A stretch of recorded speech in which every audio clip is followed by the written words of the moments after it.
when you're drinking, if you start drinking by the age of 15 or start before you're 15, you're 4 times more likely to be an alcoholic than just normally going out to 21 after 20 and 21 years old. So that kind of gets the kids' attention. And the reason is their brains are just developing at this age, and when they get addicted to something, they stay addicted to it. And that's why we covered the media messages, and she touched on it earlier. But the alcohol companies, they want the teenagers to drink because it's about profit. And if they can get them hooked at the early age, they have them for life. So a lot of those messages are geared at 20, 21 and younger age groups to get them addicted to alcohol. So we want them to understand that. She wanted me to touch on the gateway drugs. Well, I consider marijuana and smoking gateway drugs. What I mean by gateway? Well, a gateway is a drug to get you hooked on a heavier drug. So you go from smoking cigarettes and decide to smoke marijuana. You smoke marijuana, you decide to try a little cocaine. You try a little methamphetamine. Gateway gets you to another drug, to another drug. One of the most dangerous drugs out there, believe it or not, is marijuana. Why is marijuana such a dangerous drug? Because the effects of marijuana aren't noticed right away. You don't see them the next day or 3 days. Or like a person, your kid goes out and gets drunk, you see it right away. You know that he's been drinking, something's wrong. But marijuana, you don't see it. It takes 6 months to a year before you notice change in clothes, change in behavior. That's what makes it so dangerous. Kids doing a hard drug, you kind of know something's wrong immediately. You can get on it. But marijuana, it takes a long time for their personality to change, for their group of friends to change, and it's scary. It's really scary. We talk about that also. She wanted me to also address the PBL. We do it on smoking, because I think smoking is the first thing that happens when it's the first drug. The nicotine is the first thing that you do when most kids do when they start. And they go from the nicotine to the smoking pot. They go from the smoking pot to the other drugs. So I start off my first project with smoking, and I'm going to give you the research paper, and the oral part is on the other side. But here's how my rubric, I'm going to grade it. And you want to handle something? So that's when we get into the reason I like to hit tobacco hard is because if you can stop them from smoking, I think that'll help them stop them from getting into other drugs. And I was real lucky when I was young, 10, 11, I had 2 older sisters.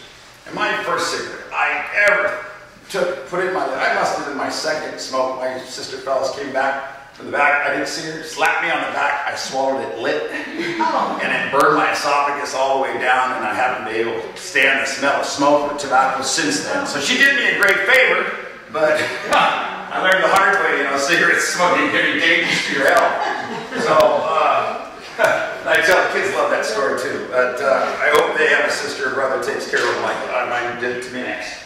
Coach?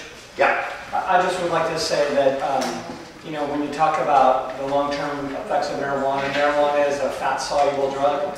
It stays in your body, and as you're saying, it accumulates over time. But, for the kids and what we're trying to accomplish here at the school, the last 2 companies I've worked for have done drug tests, and they will pick it up, and we want our kids to be able to get jobs, and they need to be thinking about that as well as they mature. That's a great point. We talk about that. Most all companies, any major company gives a drug test right away.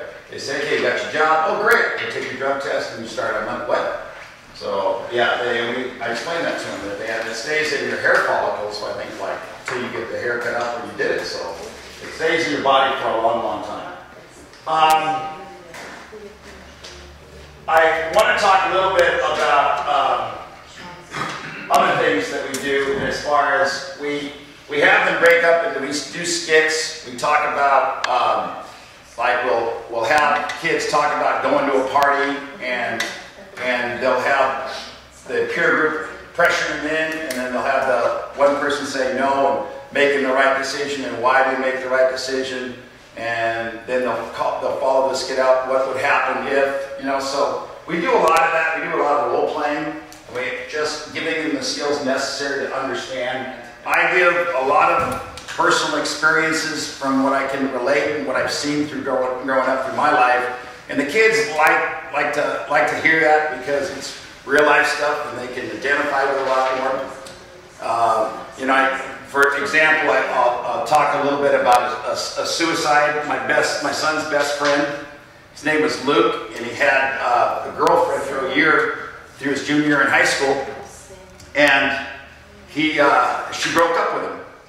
And he was so distraught, he went out and got drunk, really drunk. And then he took a shotgun and blew his brains out. And it's a permanent solution to a temporary problem.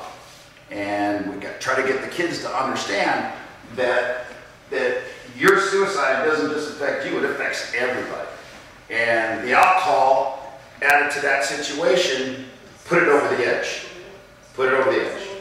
So we try to get them to understand that there's different problems, different things that happen, and you got to be able to adjust to them. Okay? One tiny fast component, and that is that obviously these are actual classes you're teaching, and so there's a grading, there's an academic piece, and so we always talk in here a little bit about how parents can help keep grades up at home. So I noticed my son is in your class, and so he has a test almost every week in your class, and so we're always, you know, luckily we allow them to use some notes that they've taken, but we try to quiz him or whatever. What do you recommend parents do at home to keep grades up in your class? Email me on my class, my health class. They can take the test as often as they want. I want them to pass. My important thing is I want them to get it. I want them to get it. So they got a 40%. I let them take it over. Take it over. Take it over until you get it right, because I want you to get the higher grade. I want you to understand what we're trying to teach you. So, and I accept late work as long as they get the work done. So just, you know, I want them to get it. I want them to get it. So I'm pretty easy that way, but they have to do the work. Okay, they have to do the work.